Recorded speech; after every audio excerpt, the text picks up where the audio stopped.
So good afternoon, everybody. It's nice to see you all here. My name is Becca Bolas, and I'm Executive Director at Maine Public Health Association. And we are very excited to be hosting this webinar today, Healthy Democracy, Healthy People, an opportunity for you to learn more about this nonpartisan initiative from our two guest speakers, Jean Ayers and Nora Gamanau. And I wanted to thank, and I'll tell you more about them in a moment, but I want to thank our co-hosts of today's webinar, the American Civil Liberties Union of Maine, Defend Our Health, Maine Conservation Voters, and Physicians for Social Responsibility of Maine. Just a few housekeeping items. We are recording today's webinar, so if you do not want to be on the recording, please feel free to hop off and you'll certainly get a copy of today's recording. All attendees are muted, but we do have a chat feature if you want to be able to introduce yourself, and you can also enter your questions into the chat. Closed captioning is available. There should be an icon on the bottom of your screen that will allow you to use that feature. So with that, I'll introduce our two presenters today. We're joined by Jean Ayers, who serves as the Executive Director of Healthy Democracy, Healthy People, which was previously known as Vote Safe Public Health, a coalition of 10 national public health organizations focused on advancing health equity by assuring participation in the electoral process is available to everyone. And we're also joined by Nora Gamanau, who is Healthy Democracy, Healthy People's Partnerships Manager, and she's also a doctoral student at the George Washington University, my alma mater, at the Millikan Institute School of Public Health. And so the way that we're going to do today's webinar is shortly I'll turn it over to them for the presentation, and then after Jean's presentation, we will have a panel discussion with representatives from our co-hosts, and that'll be moderated by Nora.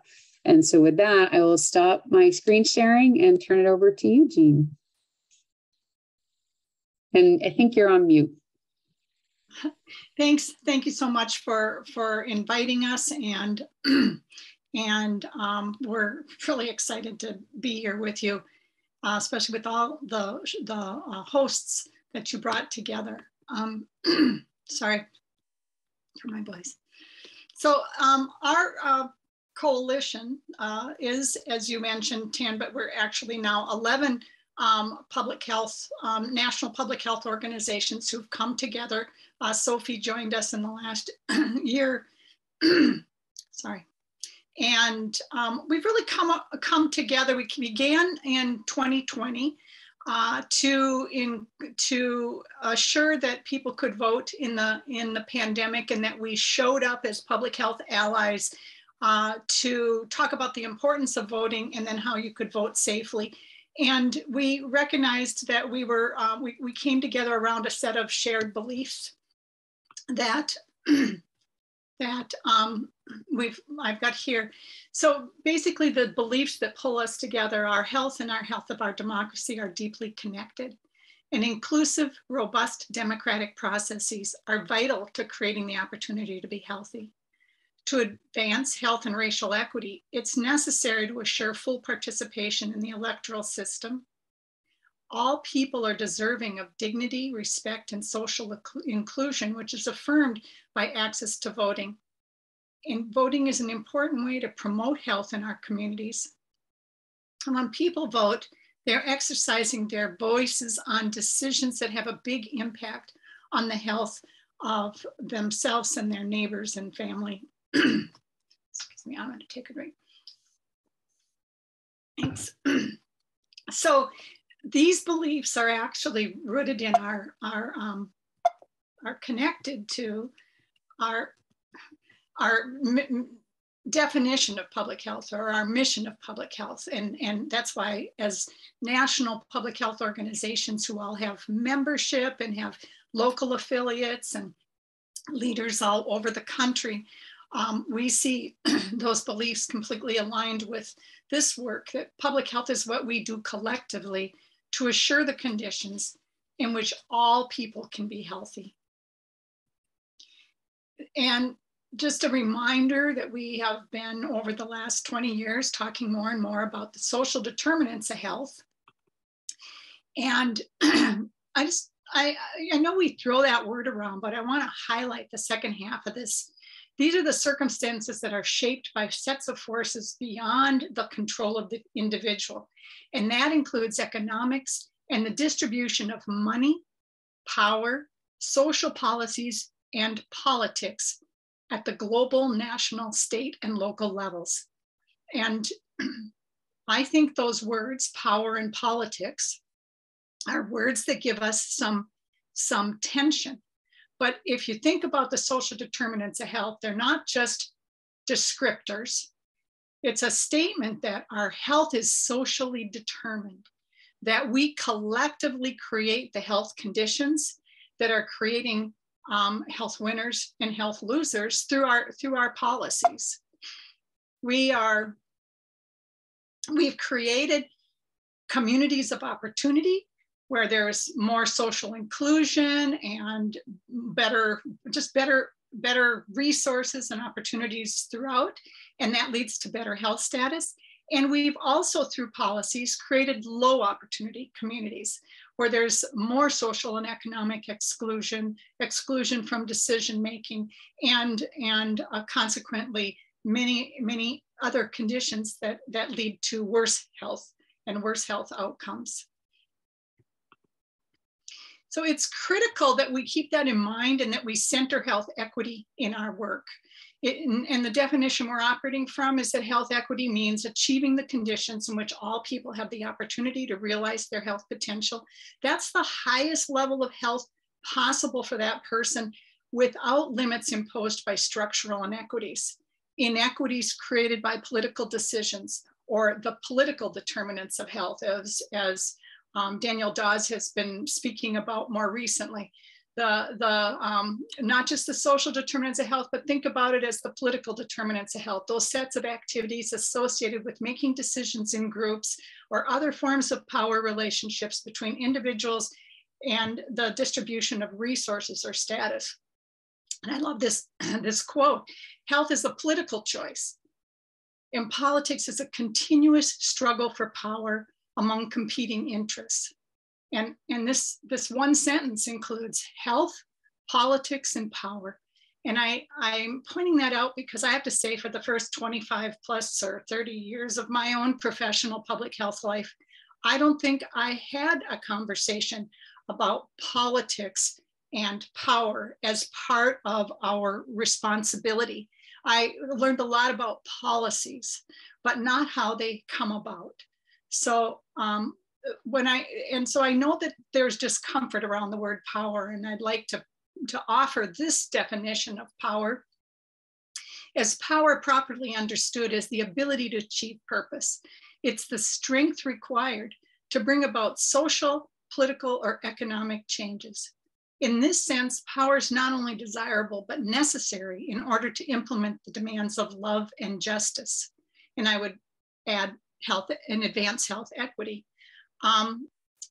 And one of the reasons I led off with what our aims, our beliefs are, is I think if you're going to show up in an authentic way with the intention of building collective power, you've got to be transparent about what you're building that power for, and what is fueling your interest in building influence and relationships across sectors. So this one diagram changed how I approached my practice. We think a lot about health, and we talk about health, and we work on screening for health conditions, and we talk about health disparities. And then over the last 20 years, we've said, oh, but it's also related to living conditions. So then we added it's related to education and transportation and food and economics. But we kept just sort of talking about that. And then when this diagram, illustrated to me that actually, while our health is completely connected or mostly connected to our living conditions are almost completely connected to our ability to impact them, to our capacity to act, or our power. So I wanted to think about power through the forming of this nation, and who had it and who doesn't have it, and how having more power and more influence through the electoral system has made a difference for populations. So right after the Civil War, Black voters began to elect representatives, and those representatives made community investments that created things like a division of medical services for newly freed slaves and other environmental health improvements. After women's suffrage, there were additional new MCH investments, and child mortality rates declined by 8 to 15%. In the 20th century civil rights movement, there was an expansion and protection of voting rights, and that ushered in more inclusive policies in education, housing, economic opportunity, and healthcare, including the establishment of Medicare and Medicaid. And then in 2010, following the passage of the ACA, advocates began to organize state-level ballot initiatives to assure Medicaid expansion. So this process has been going on. And I want to point out that at every one of those steps forward, there's been a contested, continuous, back to that quote, continuous struggle for power that has pushed some of the steps forward backward. As you can remember, following the improvements from Black voter representation after the Civil War, we ended up with Jim Crow. And there's just many examples. I'm just going to jump here to 2010, just the last 13 years or so, what's been going on. So in 2010, Citizens United court case was decided that said basically money was free speech, and it led to the investment of lots of political action committees, and then dark money where you didn't even know where it was coming from. So the amount of money in the electoral system, or people with money being represented in the electoral system, has shifted our political scene. In 2013, the Shelby Holder case was decided, and that struck down those pre-clearance formulas on the Voting Rights Act. And just by 2018, after that one thing, 24 states had passed legislation making it harder to vote. And over 1,600 polling places had closed, and in areas that would have been under the pre-clearance part of Section 5 of the Voting Rights Act. So then we have the pandemic in 2020, and many of us were quite concerned about what is it going to mean? It's unsafe, and we don't have workers, and all these things. And 30 some states enacted changes to expand absentee voting during the pandemic. And then more, those states who had things on the books already promoted mail-in voting. There was expanded early voting. There were drop box locations, advertised, and drive-through voting. And I don't think anybody would have known before 2020, all the things that were happening. I suddenly knew where the drop boxes in the country were, more or less. So a lot happened during that time. And the result was there was actually unprecedented voter turnout. It was so exciting. So there was approximately 159 million people voted. That was 66.8% turnout rate across the full political spectrum, Democrats, Republicans, and especially large increases among groups who've historically voted at lower rates. There was a significant youth increase, turnout across all racial groups, racial and ethnic groups increased. It was a tremendous success. More than 100 million people voted early, either by mail or in person. And they were enabled by states who had expanded or promoted this as a policy option. And the other element that was so exciting about 2020 was we recruited a whole new generation of election workers, because many of the people who'd been running elections were actually high risk for COVID. And so newer people were coming into the process. And at the same time, despite all that success, 80 million people didn't vote. That's 33%, or more than 33% of the population. And their main reason was not being registered. So again, there's policies that create these conditions. I thought we were going to be spending the next 2 years after 2020 celebrating and building on this wonderful success. But what happened was there was that backlash that I described earlier. And so since then, 34 states have introduced or passed or considered hundreds of bills to limit access to the ballot box. And many states are also considering, well, and they're passing those things. And I can't even keep track of all the numbers all the time about who's passed what that's made it harder. But there are also states who are considering expansive laws. So back to that constant struggle that we're being invited to participate in. So that brings us back to our coalition and our aims. The Healthy Democracy, Healthy People aims include advancing health and racial equity by assuring access to the ballot for all eligible voters, increasing public understanding of the connection between civic participation and health outcomes in order to build public and political will to defend and broaden voting rights. I think this is something special that public health can bring. Advancing inclusive voter policy by creating a new framework and narrative lens for health champions to engage and take action, and strengthen the collective capacity of all of us as public health professionals, along with our partners in civic and civil rights and other sectors, election arenas, to promote access to the ballot so that we show up as partners. So that this is to me, this is pretty exciting. The way you build power, one way that's been demonstrated clearly through time that you can build power is you can use 3 practices to build power. When we're intentional about building our power, we can organize people and organizations. And our coalition represents hundreds of thousands of public health leaders and bridges those connections between public health and civic engagement groups in order to support communities to create their own healthy futures. We organize policies and resources at every level, from our organization to our profession to state, local, state, and national.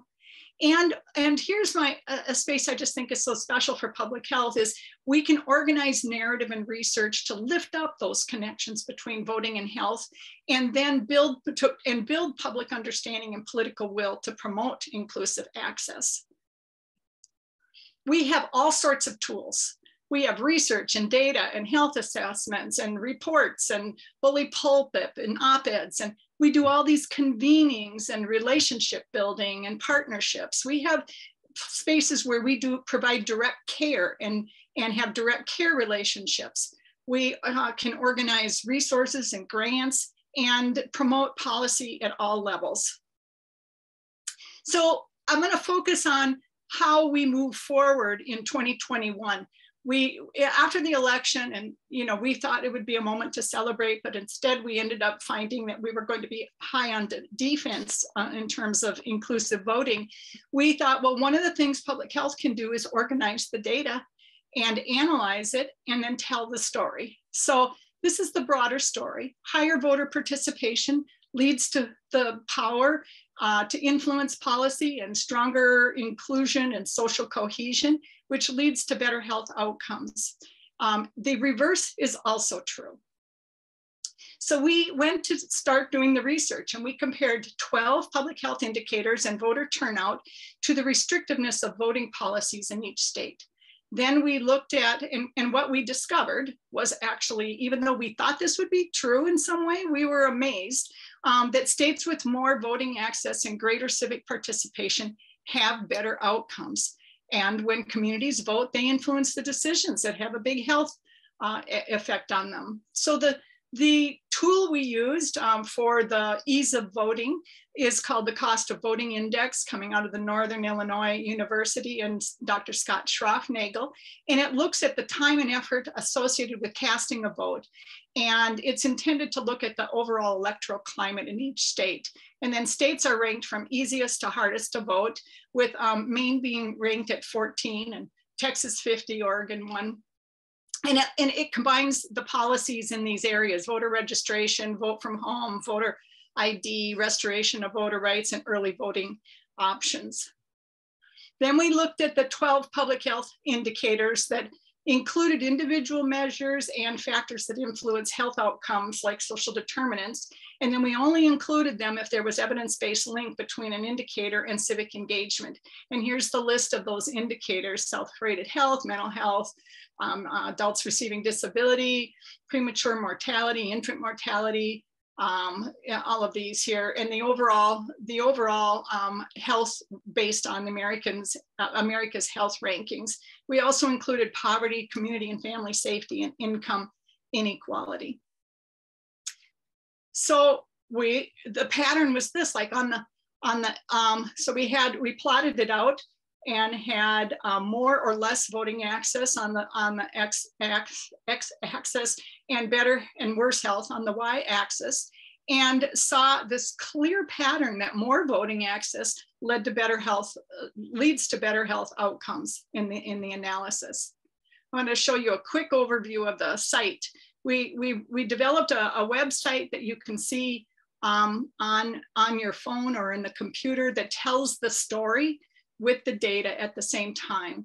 So you can see the policies, you can see we're telling, we have descriptors and explanations in this site. And we have state pickers and ideas for improvements. You can look at each of the public health metrics, you can look at each of the states, and then what can we do? And then a sort of a summary of the link, so that it's a story. And so I'll just demonstrate a couple of the things. So here's the policy picker, where you can actually look at the policies and who does and doesn't have them. And you'll see, you can just keep sorting and then see what can be done. That kind of leads you to action. We have the health metric picker, so you can sort again by the metrics of the health outcomes and see the pattern continue. And then we have again Maine. Like you could pick your own state. Here's Maine has got the cost of voting index I mentioned at 14, and you see yourself is up there in that upper middle of the upper right hand corner. And you can actually pick the state and then look at the data on all the different metrics, both the policies and the health outcomes. And there's short explainers there on all of them.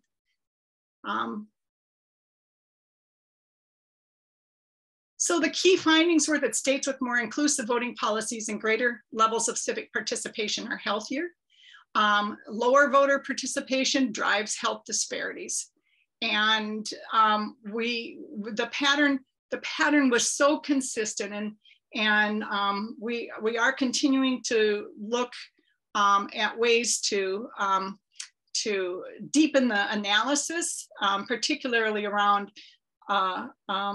racial disparities, but we started with things that like data that was available in every state that could be consistently analyzed. But we did find that rates of infant mortality are higher among Black and American Indians than white communities, which is a well-known finding, but that the disparity shrinks for all racial and ethnic groups in states with better civic participation. So when we talk about inclusive voting policies, we're talking about those policies that strengthen participation. So that can include things that expand voter access, like no excuse mail and early voting, like we did in 2020, more inclusive voter registration, such as automatic voter registration, either when you get your driver's license or maybe when you're signing up for Medicaid, and online voter registration, enabling voter registration and education in service center settings when you're, maybe if someone's at a WIC clinic or in a SNAP or in a clinical setting, and reinstatement of voting rights. So this is just a summary of some of what we mean when we say inclusive voting policies. But policies and resources happen at every level. So within our practice and professional organizations, allowing staff time off to vote or work in elections, providing voter registration and education at public events, in promoting inclusive democratic practices throughout the community.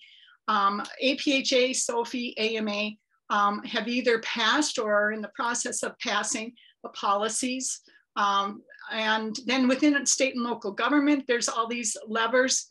And then at the federal level, we have a number of levers that could enact by passing federal election standards, researching the relationship between voting and health, such as including voting metrics in Healthy People 2030, which we just got the Biden administration to move forward on, and investing in critical elections infrastructure. There's quite a difference between how much is available per capita in local elections infrastructure. Just a reminder, which I think you know, is especially when we think about our role in public health, health is always on the ballot. It's always on the ballot. So what other kinds of tools could we provide? We thought, well, we created these healthy voting guides in 2020, which is a nonpartisan health-oriented guide to help people know their options before on election day. We've updated them for 2022 with all the changes in dates and extended or shorter times and all of that. And it includes the contact information for local and state election officials. And here's a message from our president. I'm Dr. Georges Benjamin, the Executive Director of the American Public Health Association. It is my pleasure to be a part of the launch of Healthy Voting Guides this year. The American Public Health Association is speaking out on public health issues and championing the health of all people in all communities for over 150 years. We are at the forefront of efforts to reduce disparities in wellness through policies backed by science. APHA is proud to partner with Healthy Democracy, Healthy People to offer healthy voting guides again this year. Now, voting is an important public health intervention and something we encourage everyone to do thoughtfully. The ballot box is where community members can come together to decide on key issues that shape our response to today's public health emergencies, gun violence, abortion access, climate change, and ongoing infections like the COVID-19 pandemic. Healthy voting guides were originally developed by public health and civic engagement experts, and they serve as a nonpartisan tool to provide voters with guidance on their voting options and a community health framework. They contain the information voters need to make a plan to vote, all in one easy, accessible digital or PDF pocket guide available both in Spanish and English. Now, more than ever, voting is one of our most important ways we can exercise our voice on decisions that will promote our health and empower thriving, connected communities who are able to harness their power to affect change. Please engage in the Healthy Voting Guides. Thank you. So I'm appreciative of Dr. Benjamin sharing that message. It's just a tool so that it makes it easier when you do have opportunities to connect with the public or your professional organizations, and or you're in a situation where people are from all across the country and you want to be sure you're giving accurate information about the differences from state to state. So what can we do as public health professionals? The first thing I'm asking is that we support the APHA policy statement that will be coming up for a vote when the Governing Council meets in November, and it promotes inclusive voting. And then we've been pleased that we have policy statements being adopted by affiliates in affiliates across the country. So each time you work to pass a policy statement, you engage a large set of people to answer the questions, address the tensions, back to that definition of political determinants. You're negotiating an understanding and coming to some agreement about what so it's not just about the policy statement, it's about the process, and we really appreciate your engagement in that. And then incorporate those voting education into everyday practice, like these tools. Other organizations have tools. And then some of our organizations also have tools to help you engage political or elected candidates and elected officials around issues you care about. So APHA has some of those kinds of tools as well. And then expand the opportunities to register and vote by promoting policies both in your organizations and at the local level. Register to vote yourself, vote regularly, encourage family and friends and colleagues to vote, and volunteer to serve as election workers. And then it's not just about voting. Civic participation goes beyond that, and to show up and engage with elected officials about those issues that matter to you between election cycles. And again, I mentioned that APHA has tools to help you engage on issues that matter. I think these slides will be available to you. So we've put some resources in here and the links to the index, the Healthy Democracy website, and the toolkit. So there are tools, little slides and or videos available, and social media communications available in these toolkits on the sites. And just a reminder, when I look back at that historical arc, every generation leaves behind a legacy. And sometimes I just always wished that things would always just be getting better. And sometimes it's a reminder that unless we're engaged and we're working hard to continue to make an inclusive society, one where everyone can thrive, there's no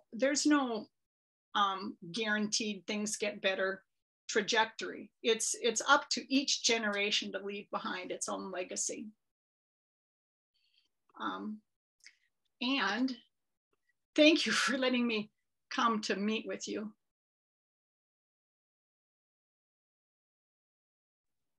Thank you, Jean. That was great. Thank you for that very comprehensive and informative presentation. I've been receiving some messages in the chat, and I just want to encourage folks, if you have questions, to use the Q&A feature.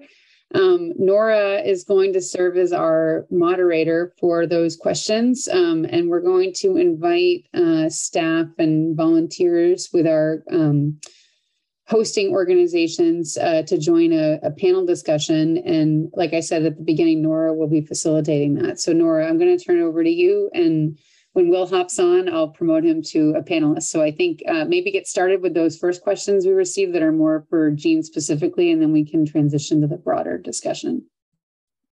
Great, yeah. I will introduce the panel momentarily, but I want to make sure that a few questions from our presentation get answered. So Jean, one question we had was, does the index provide policy recommendations for states to increase their score? We list the policies that make a difference, and we demonstrate, for example, whether or not you have, reenfranchising people who have been incarcerated is listed, or early voting is listed. So there are some listed in these buckets, they're not listed like drop boxes. But I think one of the things that really struck me in 2020 was, up till 2020, I had no idea how many drop boxes anybody had. I live in a state that's very committed to access to voting. I live in Minnesota, and we're 15. You guys are better. You're at 14 on that index. But so I was shocked to find out that Harris County, which is Houston, Texas, only had one drop box. I mean, I had like 5 I could pick from that were easily accessible. And so it was startling to me to see the differences. And you can see that to some extent in that policy picker. But I understand that Maine has sort of a partial reenfranchisement of people who've been incarcerated. That'd be an area for further further growth. And I don't remember all the other items, but yeah, so there is guidance in there, but it's not the be all end all. There's, I'm sure as you get more engaged, you'll find more opportunities to be more inclusive. Yeah, and then the next question is, if not being registered is a chief reason for not voting, what is the main reason for not being registered? I'm not sure I can answer like authoritatively. What we've heard is not knowing how, the barriers to actually, you know, and the time engaged. So the places where it's easier to register, it's easier to register. And the places where you have to have a photo ID or some kind of government issued ID, or if you have to go in person, you know, those things are barriers. So there's a whole like sets of barriers. I think, Nora, you knew that the information from Circle at Tufts about youth not registering. What was, you know, they just moved there. They didn't know how. They have never voted. Yeah, I think all of those are primary reasons. There's a lot of barriers to registering to vote. People have to, in often cases, mail back their voter registration form or turn it in directly to an elections office. So I think there are a lot of systemic reasons or structural reasons why people aren't registered. I mean, I think another thing that's interesting is, why did we make it a thing you have to do? A whole bunch of countries automatically register their citizens when they hit eligible age. And, you know, we have all sorts of governmental opportunities to do that. It's not like we don't know who our people are. You know, so we have made this patchwork of opportunities. And I mean, that's like, why are we even going along with that is one of the things that I sometimes wonder. And then the next one, Jean, you already kind of touched on, are there lessons from other democratic countries that have improved voter turnout that could be implemented here? Well, first, that automatic registration of everyone, but my dream, I have this like aspirational dream that will make voting required. So Australia and New Zealand, Brazil, a bunch of countries, just say everybody has to vote. You don't actually have to vote for anyone on the ballot. You just have to be sure you turn in a ballot like you do your taxes. And it's just required, and it just becomes more of a norm. And if that were the case, if we all were required, all of these extra rules to make it hard would fall away, because it would be incumbent upon us to make it easy. You know, so we've just tipped it. I think tipping it upside down in that way would be, I love that. I think that'd be fun. And then by the way, there's a study, a whole like webinar and document on what they call universal civic duty voting that the Brookings Institution put out in July of 2020 that you might find interesting. And then do you have any data on how effective healthy voting guides have been on improving voter turnout? We had data back in 2020 of how many people it went out to, like how they were tracking how many local public health departments used them, and other partners were passing them out and using them.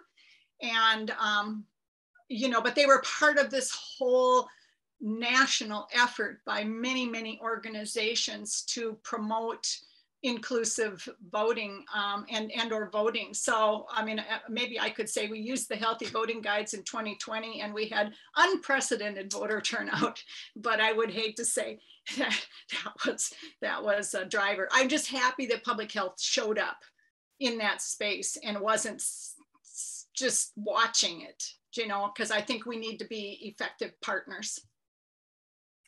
Yeah, and then the last question I'll ask before we open up to the whole panel discussion, are there enough of these free guides to be available at hospitals and physician offices across the state? So the guides are, you know, you can just download them. right now. We're not able to print them in 2022. They're downloadable. So any organization can do that. But we also have a partner organization when you think about hospitals and physician offices called Vote ER. And they are providing people these lanyards that the providers can wear to do voter education. So there is, like, we're working with a lot of allies with different tools. So these healthy voting guides are, I mean, we'd encourage you to use them either electronically, or if you have a meeting and you think 20 people are going to be there, you know, print them. They're easy to make into a little thing. Like I've got one right here, you know, they're just like a two-sided piece of paper that describes stuff, or you could make something more specific to Maine. This one says Minnesota, but you could do the Maine one, you know. So anyway. Great. At this point, I'd like to open it up to the whole panel. So I want to introduce Will Sedlak from the Maine Conservation Voters, and Lonnie Graham from Maine Physicians for Social Responsibility, and Megan Sway from the American Civil Liberties Union of Maine. I'd like to start off with a question for everyone on the panel. Why does this matter for your work?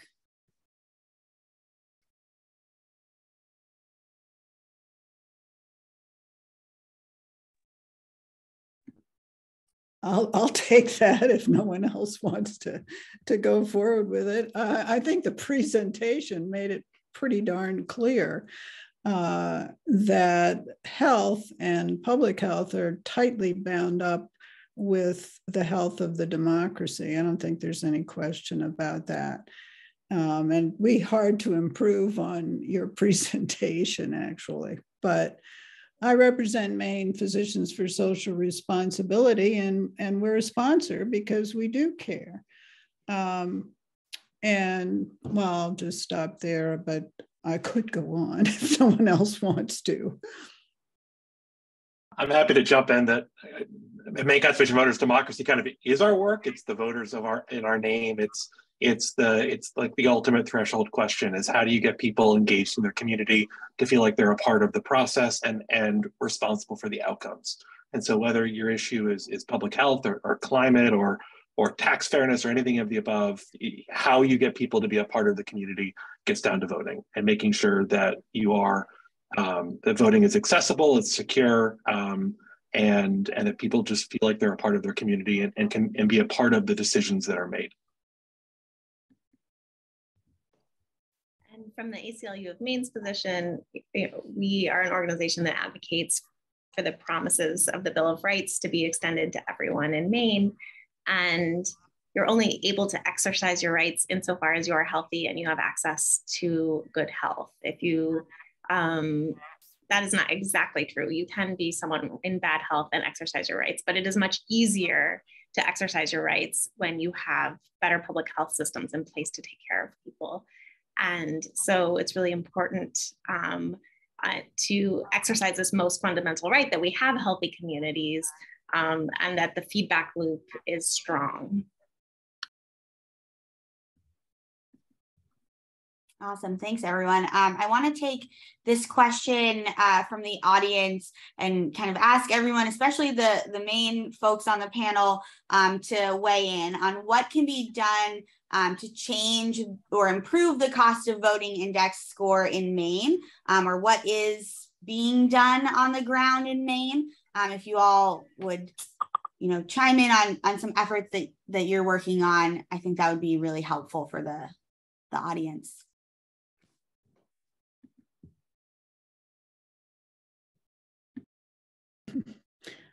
I'm happy to jump in and just to say, I think there's a comment in the chat from Sue, and it's great to see you, Sue. And I think there's an amazing array of people working on voting in Maine, from the ACLU and MCV to the League of Women Voters. I see some friendly names in the chat as well there. And I think it's when we talk about the cost of doing something in a state, and the cost of not doing something in a state, I think it's the advocacy around structures and thinking through how can we have systems that are both secure and efficient. And I think the best way to get involved is, to join your local, League of Women Voters chapter, join the ACLU of Maine, join Maine Conservation Voters, and get involved, because we're working on these issues together. I get to work with Megan and others, and it's really a joy. And so I think it's finding the people in the state that are doing the great work. And I think and recognizing when things are done well. I mean, in the last presidential election, 78% of eligible Maine voters voted. It's some of the highest in the country. We have some of the best voting systems in the country. We just passed automatic voter registration. So I think to Jean's point, I think this is where Maine really shines. We just passed online voter registration. The reforms are here in Maine. The people are working on it, and we'd love to have you get involved. And so join the ACLU, join MCV, join the League of Women Voters. I think that's all great things, and keep supporting the great work of the Maine Public Health Association. And I'm sorry, Lonnie. Just to build off of what Will said, I think too, part of our engagement, part of our civic engagement is paying attention to which bills are in the legislature. And part of that is making sure that bills that would make it harder for people to vote don't pass. And so that's where we're talking about voting in health. And so certainly once those votes have happened and we have our candidates, we have people now in office, having your voice be heard about why passing stricter laws, making it more difficult for people to vote is bad for health. So trying to prevent those bills from being passed is important as well. Yeah, I was just going to build a little bit on what Megan said about absentee voting, and others have said that, but we're pretty strong on absentee voting, but it's being suppressed nationally in various areas. And I think we in Maine have to be concerned about our own voting, but we also have to be concerned about what's going on across the country. And absentee voting is really critical because it's those very people. And there was a good article in the American Journal of Public Health about a year ago about this, about how the poor, the disabled, the sick, the old, they are the ones that tend not to vote because they can't get there or they're for whatever reason. So absentee voting is vital. And I might just mention Vote Forward, which is a way you can get involved both here and also nationally. And I don't know if people here are aware of it, but you adopt voters in either here in Maine or in other states who tend not to vote, and you try to encourage them to vote with kind of a personal approach. And I did that, and it's been shown to increase voter turnout by about 3%, which is huge. That's really big. So the Healthy Voting Guide could be quite useful to you in that role, because you'd be confident about the rules in that state when you engage in terms of deadlines and all of that. You can just look on that website and find the state that the person you're talking to is in, and you could be a resource in that way. One thing I was going to add is, beyond keeping track of what's happening at the legislative level, what's happening in your town is very important. Where are your polling places? Are they accessible? Can folks who don't have cars get there?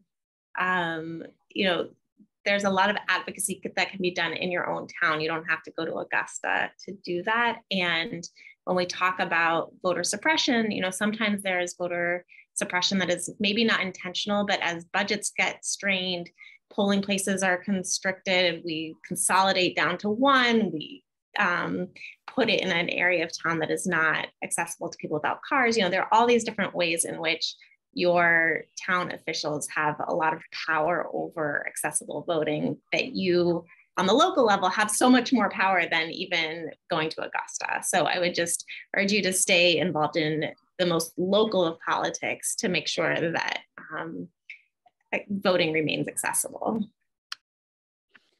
I'll just add on to that, and I think really, sorry. No, go ahead. I think just a big plus one to that, and just admiring the work that Megan does and has done recently in towns about this. And I think it's not always there are bad actors out there. That is for sure. They're here in Maine.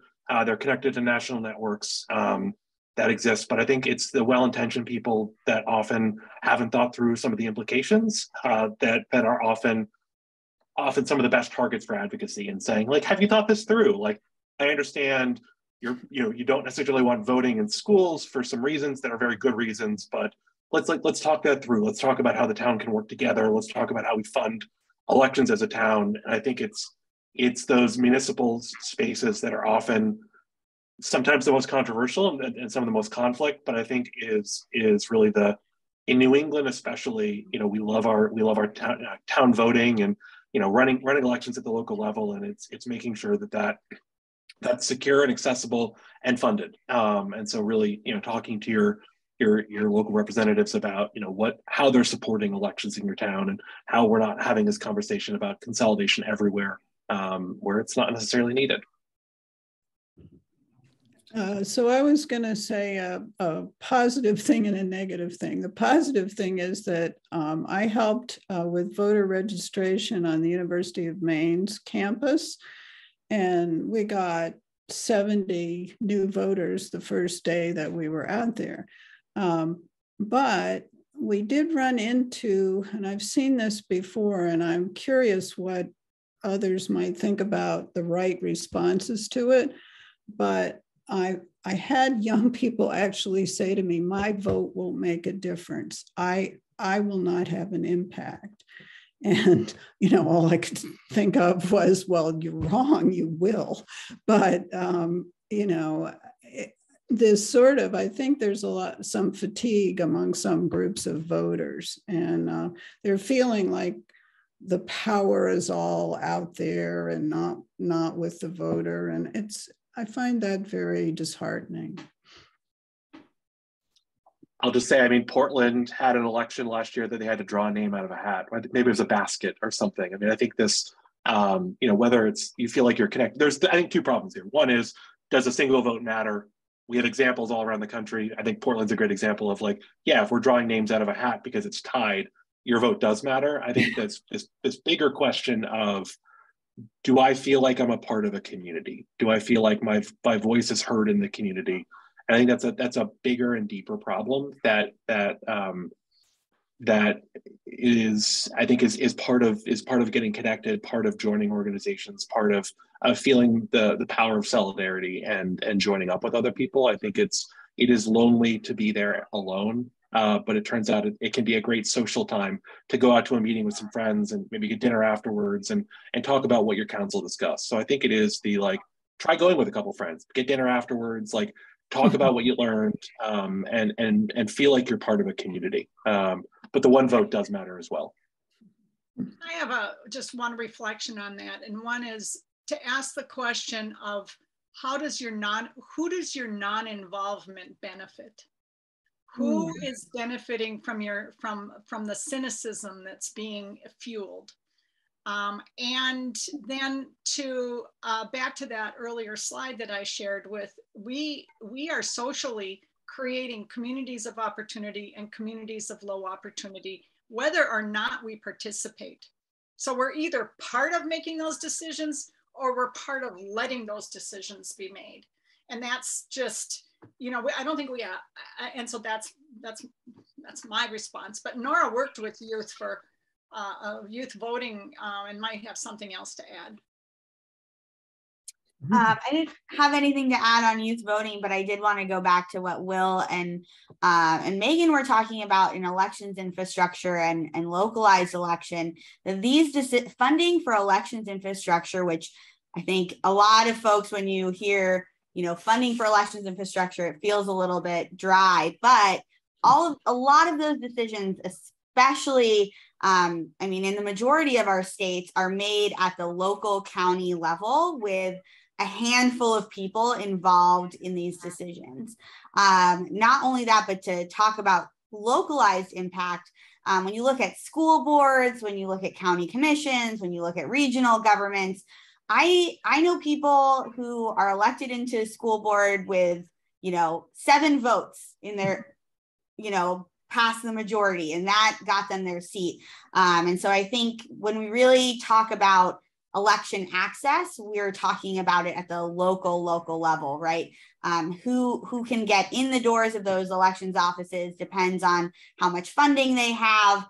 Those decisions are made at the local level. And then who's making decisions for your community, your schools, your environment. A lot of that comes down to the local level and not just, the state legislature or the makeup of Congress. So really wanted to highlight that, and thank you all for those thoughts and points. I want to go back to the conversation about the Health and Democracy Index really quickly. There was a question from the audience about the correlation versus causation, which, Jean, I know is your favorite question to be answered. Thinking about health outcomes and access to voting, is it possible that the tenor of the community supports both, so both voting and health outcomes, rather than the access to voting leading to better health policies and outcomes? Does that make sense, Jean?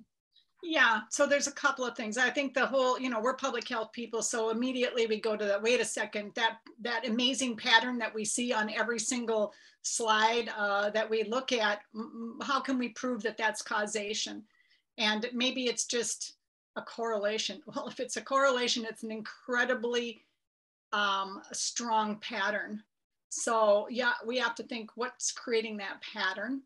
And so that's one answer. We spent a whole year advocating with the Biden administration to include voting metrics back into Healthy People 2030, and managed to through public comments and convenings and meetings, get them to include it as a research objective in, they just incorporated in July, and is moving now toward it being a core objective. So to meet that level of scrutiny, takes some strong research and data and support for inclusion. But it also lays the groundwork for additional and further research. And we want researchers and people interested in that to continue to unpack what those relationships between civic participation and health are. Now we have a strong data, field of research demonstrating social cohesion and better health outcomes, and the telegraphing of the importance of inclusion and of you being important and included that comes from inclusive voting is an aspect of that. And so then just also to this issue, I mean, you think, well, maybe those are just higher educated places. Maybe those are just better economic places. So Dr. Scott Schroffnagel, who looks at this data and created the COVI index, just as we'll probably come out with an article this fall, that looked at all the way back to 96 to see is if you control for education and you control for income, is the pattern still there? And he's like, he tried everything to make that not be the, he wanted to be sure. And he has just recently been speaking in some spaces saying the correlation is, the pattern is still there. So despite income, despite education, the pattern of inclusion and better health continues to be shown. So we can't, nothing hardly in public health can you say is caused by something, especially when we move into the determinants of health more broadly, because this is an interactive system. So I don't know if that answered the question, but Nora, do you have anything to add to that? Just that I think when Scott looked at the cost of voting index, when you look at it back to every single presidential year that the COVI has been released, that this relationship stands true. And so, yes, we haven't gotten to a causation study with, trials and all that, although, you know, clinical trials and causation studies are likely pretty unethical and unpractical in this case. But I think the field is doing a lot to approximate that relationship and make it show that it's really strong and predictive. So I want to leave it at that. I realize that we're at time, but I want to say thank you so much to all of our panelists, to Will, Lonnie, and Megan for joining us for the discussion. Thank you all for joining and watching, and I'll let Becca close us out.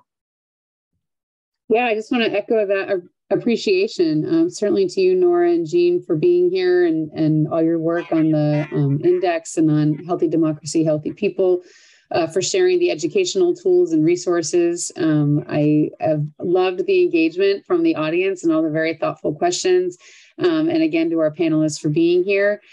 This is being recorded, so we'll hopefully get this posted in the next day or so and get this out to folks. So please share it, and we'll share some resources and links as well that were shared in Jean's PowerPoint. So I just want to thank you all again, and I hope everybody has a wonderful day. Thanks, everyone. Thank you.